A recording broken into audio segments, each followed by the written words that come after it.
శీతల మధుర ప్రేమామూర్తి సుఖదాయక వరదానమూర్తి శీతల మధుర ప్రేమామూర్తి ప్రతిక్షణం కురియును నీదు ప్రేమ కనురెప్పలలో నిను దాచెదము ఓ నా మధుర బాబా ఓ బాబా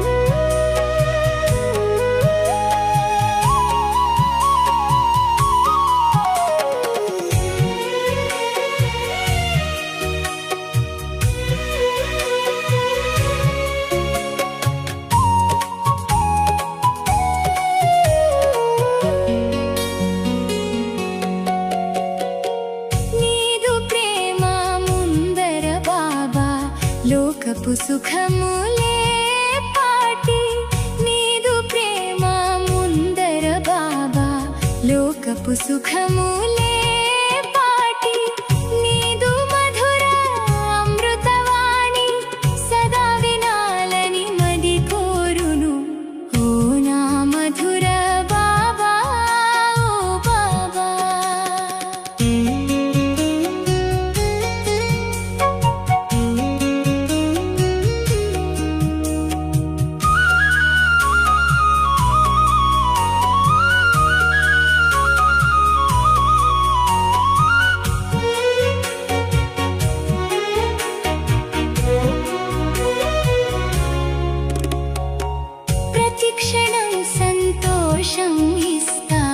వరములతో మమ్ము తీర్చుతావు ప్రతిక్షణం సంతోషం ఇస్తావు వరములతో మమ్ము తీర్చుతావు నీ వల మధురంగా మారుతాము ఇదే ఆశ సదా ఉండును ఓ నా మధుర బాబా ఓ బాబా నీవు లేక మనస్సు నిలువదు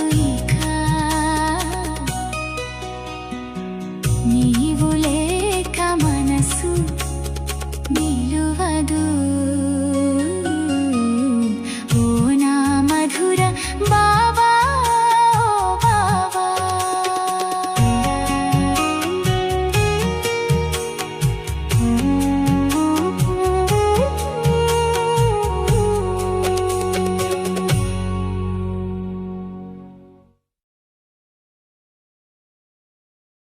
ఓం శాంతి. మురళి డేట్ 27/5/2026. మధురమైన పిల్లలు, మిమ్మల్ని మృత్యుపై విజయులుగా చేసేందుకు మృత్యువుకే మృత్యువైన బాబా వచ్చారు. మన్మనా భవ మంత్రం ద్వారానే మీరు మృత్యుపై విజయాన్ని పొందుతారు. ప్రశ్న: ఆత్మిక తండ్రి ఆత్మిక యాత్రికులైన మీకు ఏ విశేష శిక్షణ ఇస్తారు? జవాబు: ఓ ఆత్మిక యాత్రికులారా, మీరు దేహ అభిమానాన్ని వదిలి దేహీ అభిమానులుగా అవ్వండి. రావణుడు అర్ధకల్పం నుండి మిమ్మల్ని దేహ అభిమానులుగా చేశాడు. ఇప్పుడు ఆత్మ అభిమానులుగా అవ్వండి. ఈ ఆత్మిక జ్ఞానం పరమాత్మయే మీకు ఇస్తారు, వేరెవ్వరూ ఇవ్వలేరు. పాట: ఓం నమః శివాయ. ఓం శాంతి. పిల్లలు తమ తండ్రి మహిమను విన్నారు. భగవంతుడు ఉన్నతాతి ఉన్నతమైన వారని కూడా మహిమ చేస్తారు. వారు పిల్లలందరి తండ్రి, మిగిలిన వారంతా పరస్పరంలో సోదరులు. సర్వుల తండ్రి వారొక్కరే, వారే శివబాబా. పిల్లలు, భక్తి మార్గంలో మీకు 2 తండ్రులున్నారు. లౌకిక తండ్రి, పారలౌకిక తండ్రి అని తండ్రి అర్థం చేయించారు. రచయిత నుండి రచనకు ఆస్తి లభిస్తుంది. అది హద్దులోని ఆస్తి. ఇది అనంతమైన వారసత్వం. బేహద్దు తండ్రి ఒక్కరే, వారి నుండి బేహద్దు వారసత్వము లభిస్తుంది. వారు నిరాకారులు. వారి పేరు పరంపిత పరమాత్మ శివ అని అంటారు. శివ పరమాత్మాయ నమః అని కూడా అంటారు. వారు సర్వోన్నతులు. మీ బుద్ధి నిరాకార తండ్రి వైపు వెళుతుంది. వారు పరంధామంలో ఉంటారు. అక్కడ నుండి ఆత్మలైన మీరు వస్తారు. తండ్రి కూడా అక్కడే ఉంటారు. వారు సర్వులకు సద్గతినిచ్చేవారు. అందులో కూడా భారతదేశం పరంపిత పరమాత్ముని జ్ఞాన జన్మస్థానం. శివ జయంతి కూడా ఇక్కడే ఆచరిస్తారు. ఆత్మిక తండ్రినే జ్ఞానసాగరులు, పతిత పావనులు, ముక్తిదాత, మార్గదర్శకుడు అని అంటారు. వారే దుఃఖహర్త, సుఖకర్త. ఇప్పుడు ఇది దుఃఖధామమని భారతవాసులకు తెలుసు. భారతదేశం ఒకప్పుడు సుఖధామంగా ఉండేది. తండ్రి తన పిల్లలకు అర్థం చేస్తూ ఉన్నారు. ఓ భారతవాసులారా, ఎప్పుడు ఆది సనాతన ధర్మం ఉండేదో అప్పుడు మీరు విశ్వానికి యజమానులుగా ఉండేవారు. దేవీ దేవతల ధర్మ శ్రేష్టం, కర్మ శ్రేష్ఠులుగా ఉండేవారు. ఇప్పుడు వారు ధర్మభ్రష్టులు, కర్మభ్రష్టులుగా అయ్యారు. స్వయాన్ని పావన దేవతలము అని చెప్పుకోలేరు.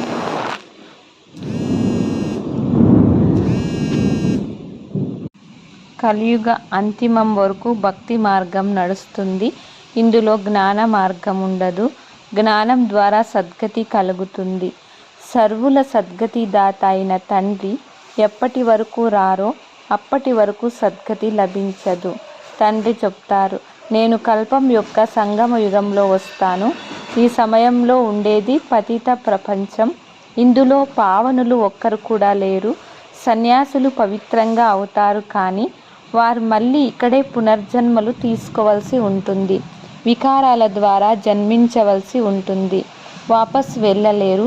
చక్రం పూర్తి అయినప్పుడే తండ్రి వచ్చి తీసుకొని వెళ్తారు. దీనినే ఆత్మిక జ్ఞానము అని అంటారు. పరమాత్మ ఆత్మిక జ్ఞానాన్ని ఇస్తారు. పరమాత్మయే జ్ఞానసాగరులు, పతిత పావనులు. మిగిలిన శాస్త్రాల జ్ఞానమంతా భక్తి మార్గానికి చెందినది. తండ్రి చెప్తారు, యజ్ఞ తప తీర్థయాత్రలు మొదలైనవి చేస్తూ ఇంకా కిందకు దిగుతూనే వచ్చారు. మీరు మొదట సతోప్రధానంగా ఉండేవారు. భారతదేశం పవిత్రత ఉన్న కారణంగా శాంతి, సంపదలు కూడా ఉండేవి. ఆరోగ్యము, ఐశ్వర్యము రెండూ ఉండేవి. నేటికి 5000 సంవత్సరాల క్రిందటి విషయం. ఈ భారతదేశం స్వర్గంగా ఉండేది. ఆ సమయంలో వేరే ధర్మం ఏది ఉండేది కాదు. కేవలం పరంపిత పరమాత్మ స్థాపించిన ఒకే ఒక ఆది సనాతన దేవీ దేవతా ధర్మం ఉండేది. వారే స్వర్గస్థాపన చేస్తారు, మనుషులు చేయలేరు. శ్రీకృష్ణుడు రచయిత అని అనరు కదా. రచయిత నిరాకారుడైన శివుడు ఒక్కరే.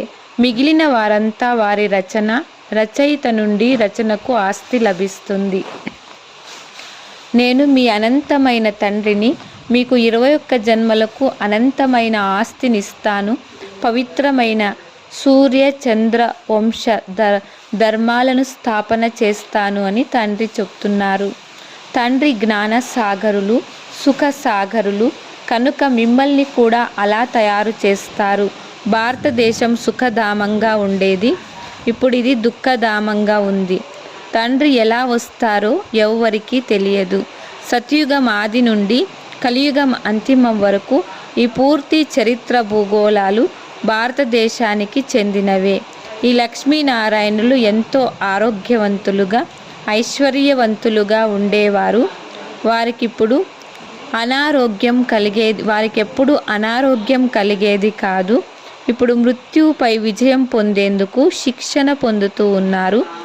ఎవరు మృత్యువుకే మృత్యువు, మహామృత్యువు అని చెప్పబడతారో వారు మిమ్మల్ని మృత్యువుపై విజయులుగా చేస్తున్నారు. శివాయ నమః అని పేరు కూడా మీరు విన్నారు. పరమాత్మ సర్వవ్యాపి. కుక్కలో పిల్లిలో కూడా ఉన్నారని మీరు అనరు. దీనిని ధర్మగ్లాని అని అంటారు. తండ్రిని గ్లాని చేస్తారు.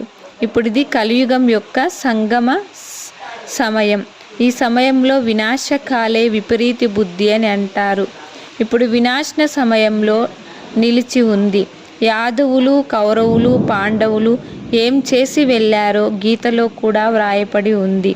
సర్వశాస్త్రమయీ శిరోమణి శ్రీమద్ భగవద్గీత. దాని నుండి ఇతర శాస్త్రాలు వెలువడ్డాయి. గీతా దేవతా ధర్మశాస్త్రం మీకు తెలుసు. తండ్రి చెప్తారు, మిమ్మల్ని శూద్రుల నుండి బ్రాహ్మణులుగా మళ్ళీ దేవతలుగా చేసేందుకు నేను వస్తానని బాబా చెప్తారు. తర్వాత మీరు క్షత్రియులు, వైశ్యులు, శూద్రులుగా అవుతారు. మీరు 84 జన్మలు ఎలా తీసుకోగలరు? ఎవరైతే మొట్టమొదట సత్యయుగంలో వస్తారో వారు తప్పక అందరికన్నా ఎక్కువ జన్మలు తీసుకుంటారు. భారతవాసులైన మీరు అత్యధికంగా 84 జన్మలు, అతి తక్కువగా 1 జన్మ తీసుకుంటారు. ఇది కూడా తండ్రి కూర్చొని అర్థం చేయిస్తారు. తండ్రిని తప్ప వేరెవ్వరిని జ్ఞానసాగరులు అని అనరు. పతిత పావనుడు జ్ఞానసాగరుడు అని అన్న వెంటనే బుద్ధి పైకి వెళుతుంది. తండ్రియే అందరినీ ముక్తులుగా చేసి వాపస్ ఇంటికి తీసుకొని వెళ్తారు. సర్వుల సద్గతి దాత ఒక్క తండ్రి మాత్రమే. అచ్చా, మరి సర్వుల దుర్గతి ఎలా జరుగుతుంది? ఎవరు చేస్తారు? సత్యుగాన్ని సద్గతి అని, కలియుగాన్ని దుర్గతి అని అంటారు. తండ్రి చెప్తారు, నేను కల్పము వచ్చి పిల్లలైన మీకు సద్గతినిస్తాను. మీరు ప్రపంచ చరిత్ర భూగోళాలను పూర్తి తెలుసుకున్నారు. పాఠశాలలో చరిత్ర భూగోళాలను అర్ధభాగం మాత్రమే నేర్పిస్తారు. సత్యత్రేతాయుగాలలో ఎవ్వరు రాజ్యం చేసేవారో ఎవ్వరికీ తెలియదు. చిత్రాలు సరిగ్గా ఉన్నాయి. ఈ లక్ష్మీనారాయణల రాజ్యం చేసేవారు. ఎంత సమయం వారి రాజధాని నడిచిందో మీరు తెలుపగలరు. క్రైస్తవ వంశం 2000 సంవత్సరాలు నడిచింది. బౌద్ధ వంశం ఇంత సమయం నడిచింది. అంతకుముందు ఇస్లాం వారి ముందు చంద్రవంశం ఉండేది. అది 1250 సంవత్సరాలు నడిచింది. సత్యత్రేతాయుగాలలో సూర్య చంద్ర వంశాలు మాత్రమే ఉండేవి. వేరే ధర్మాలు లేవు. మీరే సూర్యవంశీయులు, చంద్రవంశీయులుగా అవుతారు. ఇప్పుడు మళ్ళీ బ్రాహ్మణ వంశస్థులుగా అయ్యారు. ఈ పూర్తి నాటకమంతా భారతదేశం పైన రచించబడింది. భారతదేశమే స్వర్గంగా నరకంగా అవుతుంది. ఇతర ధర్మాల వారిని గురించి ఇలా చెప్పరు. వారు అసలు స్వర్గంలో ఉండరు. ఎవరైనా మరణిస్తే స్వర్గస్థులయ్యారని అంటారు, కానీ అర్థం తెలియదు.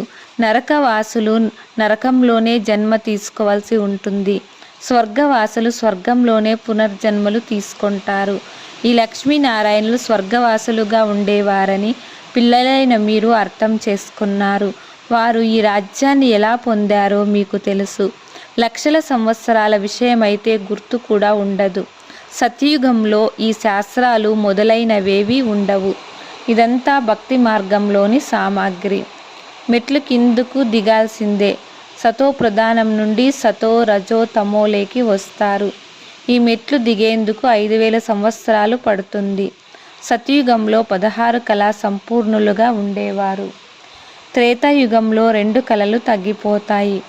ఆత్మలో వెండి మలినంగా చేరుతుంది.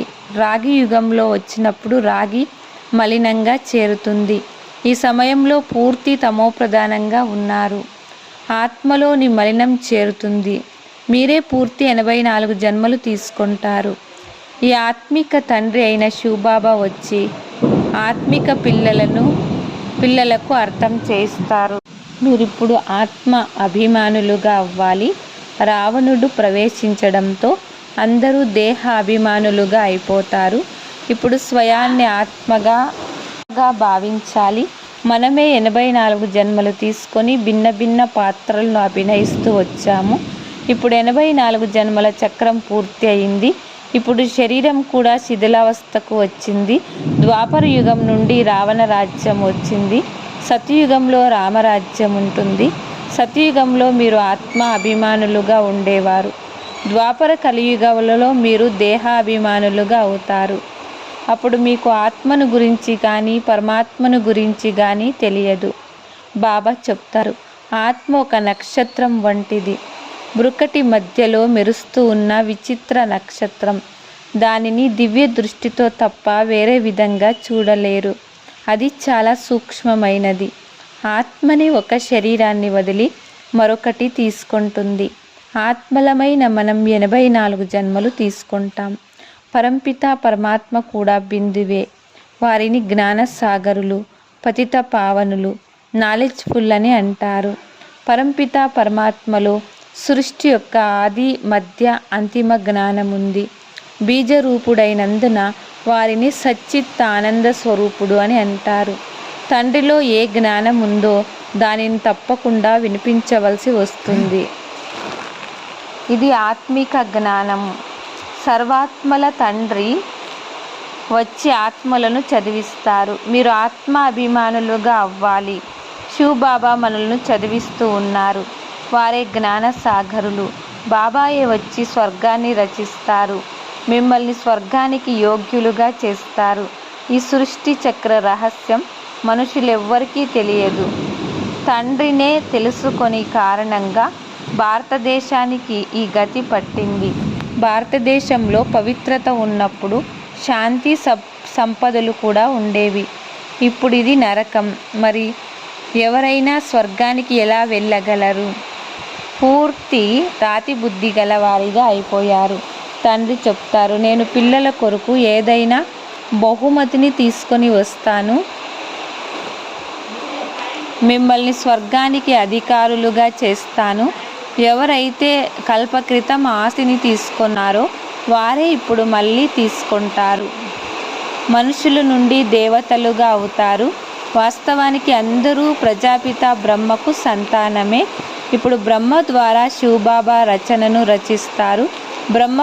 కుమారులుగా తయారవుతూ ఉంటారు. శివబాబా ద్వారా వారసత్వాన్ని తీసుకునేందుకు పురుషార్థం చేయాలి. తమో ప్రధానం నుండి సతో ప్రధానంగా అవ్వాలి. తండ్రి చెప్తున్నారు, పిల్లలారా, నన్ను స్మృతి చేస్తే మీ వికర్మలు వినాశనమవుతాయి. ఈ ఆధ్యాత్మిక జ్ఞానాన్ని తండ్రి తప్ప మరెవ్వరూ ఇవ్వలేరు. ఆత్మిక తండ్రి ఆత్మలకు జ్ఞానం ఇస్తూ ఉన్నారు. మీరు ఆత్మిక యాత్ర చేస్తున్నారు. దేహాభిమానం వదిలి దేహి అభిమానులుగా అవుతారు. ఆత్మ అవినాశి. ఆత్మలోని పాత్రంతా నిండి ఉంది. ఆత్మ ఎలా 84 జన్మల పాత్రను అభినయిస్తుందో ఇప్పుడు మీకు అర్థమైంది. మనం సూర్యవంశీయులుగా ఉండేవారం, తర్వాత చంద్రవంశీయులుగా అయ్యాము.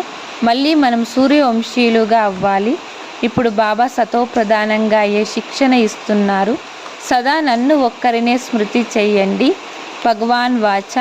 గీతా భగవంతుడు శివబాబా, శ్రీకృష్ణుడు కాదు. కృష్ణుని ఆత్మ కూడా ఇప్పుడు నేర్చుకుంటూ ఉంది. మంచిది. మాతేశ్వరి గారి అమూల్యమైన మహావాక్యాలు. ఎవరి జతలో భగవంతుడు ఉంటారో వారిని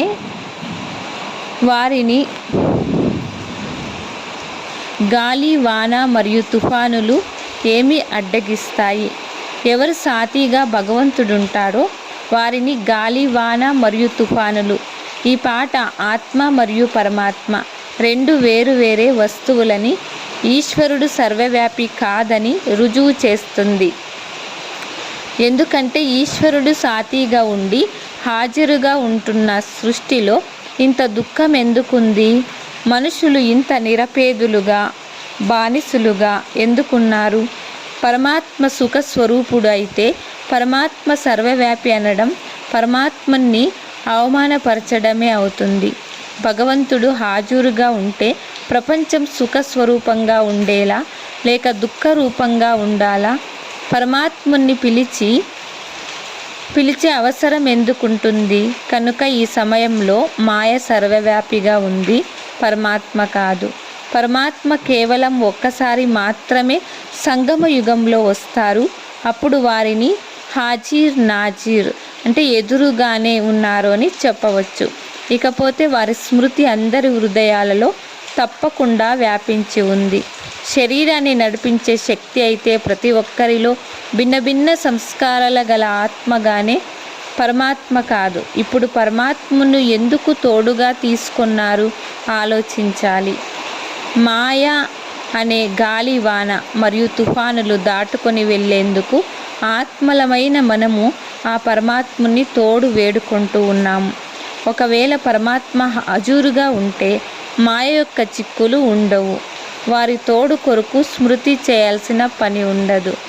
కనుక ఆత్మలమైన మనము మరియు పరమాత్మకు అనగా ఇరువురికి ఈ ఆటలో పాత్ర ఉంది. కనుక పరమాత్మ వచ్చినప్పుడు వారి తోడును పూర్తిగా తీసుకొని వారికి చెందిన వారిగా అయిపోతాం. ఇప్పుడు అప్పుడు మాయ కలిగించే తుఫాన్ల నుండి విడుదల అవ్వగలరు.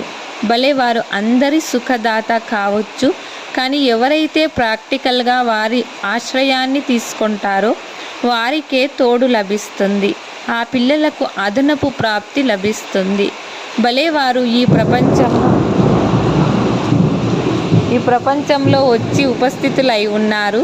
కానీ అహో ఆశ్చర్యం, వీరిని గురించి ప్రపంచానికి తెలియనందున వీరి సహాయం తీసుకోరు. ఒకవేళ వీరి తోడును పూర్తిగా పట్టుకున్నారంటే వారు సహాయం ఇవ్వడంలో ప్రసిద్ధంగా ఉంటారు. ఒక అడుగు మీరు ముందుకు వేస్తే 10 అడుగులు ముందుకు వస్తారని అంటారు. కనుక వారు సంపూర్ణ వారసత్వాన్ని ఇస్తారు. అందులో ఎలాంటి అసంపూర్ణత ఉండదు. అచ్చా, మధురాతి మధురమైన అపురూపమైన పిల్లలకు మాత్పితా బాప్దాదాల ప్రియస్మృతులు మరియు గుడ్ మార్నింగ్. ఆత్మిక పిల్లలకు ఆత్మిక తండ్రి నమస్తే. ఆత్మిక తండ్రికి ఆత్మిక పిల్లలం నమస్తే నమస్తే. ధారణ: ఆత్మిక యాత్ర చేస్తూ చేయించాలి. స్వయాన్ని సతోప్రధానంగా తయారు చేసుకునేందుకు ఒక్క తండ్రిని మాత్రమే స్మృతి చేయాలి. ఆత్మ అభిమానులుగా అయ్యేందుకు పూర్తిగా పురుషార్థం చేయాలి. 2వ పాయింట్, మృత్యుపై విజయమును పొందేందుకు తండ్రి శిక్షణలను గమనంలో ఉంచుకోవాలి. స్వయాన్ని ఆత్మగా భావిస్తూ ఆత్మలకు జ్ఞానాన్ని ఇవ్వాలి. వరదానం: బాప్దాదా యొక్క కర్తవ్యాన్ని మీ లక్ష్యంగా చేసుకొని మాస్టర్ మర్యాద పురుషోత్తం భవ. స్వయాన్ని ఎంత నూరితే అంత నశ ఎక్కుతుంది అని అంటారు. ఇతరుల సంపాదన కొరకు ఆశపడరాదు. ఇతరులు లక్ష్యంగా చేసుకునేందుకు బదులు బాప్దాదా గుణాలను కర్తవ్యాన్ని లక్ష్యంగా చేసుకోండి. బాప్దాదా జతలో అధర్మ వినాశనము మరియు సత్య ధర్మాన్ని స్థాపన చేసే కర్తవ్యంలో సహాయకారులుగా అవ్వండి. అధర్మాన్ని వినాశనం చేసేవారు అధర్మ కార్యమును లేక దైవీ మర్యాదలను తెంచి కార్యమును చేయలేరు. వారు మాస్టర్ మర్యాద పురుషోత్తములుగా ఉంటారు. స్లోగన్: నాలెడ్జ్ఫుల్ అయ్యి వ్యర్థ ప్రశ్నలను స్వాహా చేస్తూ సమయం మిగులుతుంది.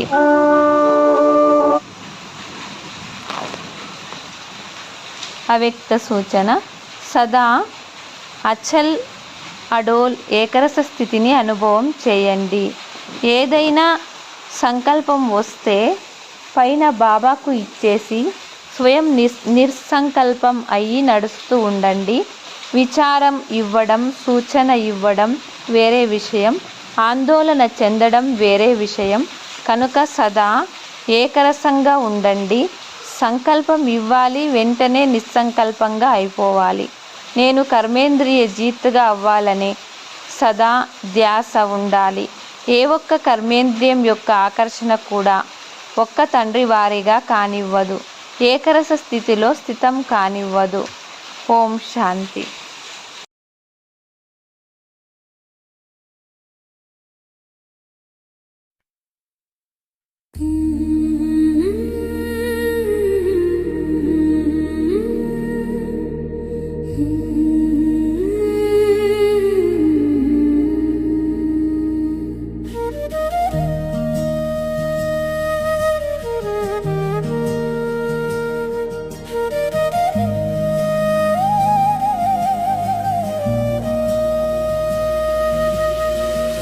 ఆశల సంచి మోసుకొచ్చావు, అడి అసలై ఇక్కడే విడిచావు. పరుగుల పందెపు లోకంలో పడి పరమాత్మను నీవు మరిచావు. ఓ నరుడా, మేలుకో మేలుకో, నీ నిజ రూపమును తెలుసుకో. దేహమే నేనని భ్రమపడిపోయావు. మాయా ప్రపంచపు రంగుల చూశావు. నేననే అహంకారపు తెరలు తొలగించు. జ్ఞానపు జ్యోతిని నీలో వెలిగించు.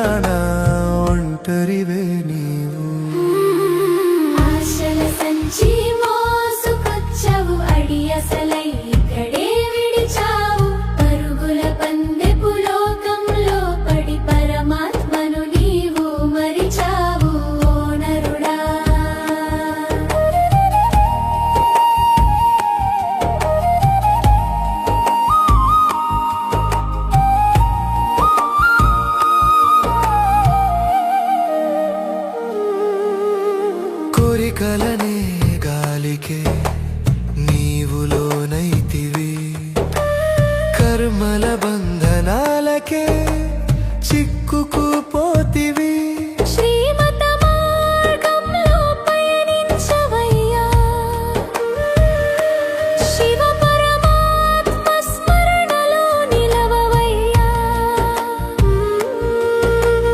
వైరాగ్యపు బాటలో పయనించు నరుడా జ్ఞానామృతమును నీవు గ్రోలుము ఇప్పుడా ఆశల సంచి మోసుకొచ్చావు అడి అసలై ఇక్కడే విడిచావు పరుగుల పందెపు లోకంలో పడి పరమాత్మను నీవు మరిచావు ఓ నరుడా